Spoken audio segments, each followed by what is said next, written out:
umukuru w'igihugu cy'u Burundi avuga ko igitero u Rwanda rwashakaga gutera u Burundi kitakibaye. Kora subscribe maze dukomeze kubana mu makuru y'imbere kugira ngo uzajye ubona amakuru yihuse mu buryo bukoroheye.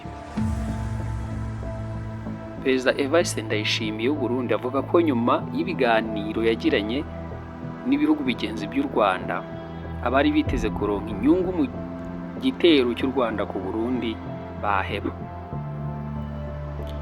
Ndayishimiye ari mu nama rusange y'umuryango w'ubumwe bwa Afurika iteraniye Addis Abeba muri Ethiopia, aho iruhande y'abategetsi bagenda bahura bakaganira ibiganiro bwite ku ruhande. Muri iki cyumweru gishize Perezida Ndayishimiye nibwo yavuze neza u Rwanda, yumvikanye abwira abarundi ko u Rwanda rushaka gutera u Burundi ariko ko bwiteguye, aho yagize ati uzotubyoga tuzomubyoga, yeme mube muritegura ntimugire ubwoba, barya turaziranye ntibigeze batunesha. Mu ijambo yavugiye mu ntara ya Kirundo ihani urubibi n'u Rwanda, yabwiye abanyagihugu baho ati noneho ntimuzaba muri mwenyine, twese n'uw'Inyanza Lake hariya ku rubi rwa Tanzania ureba Kigoma azaba ari hano. Yongeyeho ati abarundi twese ntituzemera gupfa nk'abanyekongo. Ati nyuma ubwo yatangaje ayo magambo, ubuyobozi bw'u Rwanda ntacyo bwigeze butangaza kuri ayo magambo kuko ntabwo bwigeze busubiza.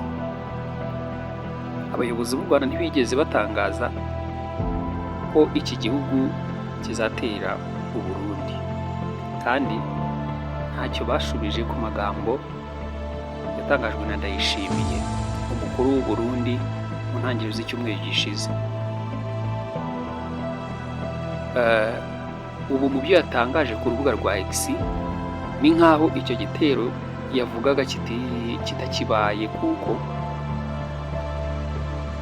yagiranye ibyo biganiro, avuga ko yagiranye n'inshuti z'u Rwanda. Muri make twavuga ko yateye icyumvirizo cyangwa se hari icyo bagezeho, hari ibiganiro byabaye atatangaje.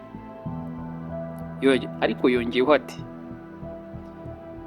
abarundi b'umutima mweme mugabye kuko ntawe uzi umunsi w'igisuma.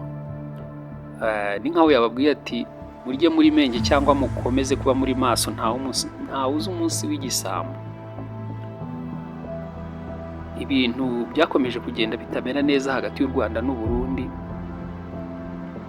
cyane cyane ku magambo abarundi bagiye batangaza kuri leta y'u Rwanda, gusa leta itagiye ikunda gusubizaho ibintu byinshi.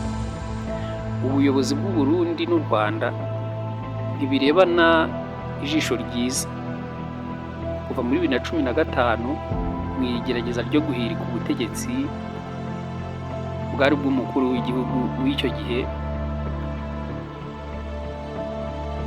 nyakwigendera Petero Nkurunziza, ariko bitigeze bishoboka ko ahirikwa.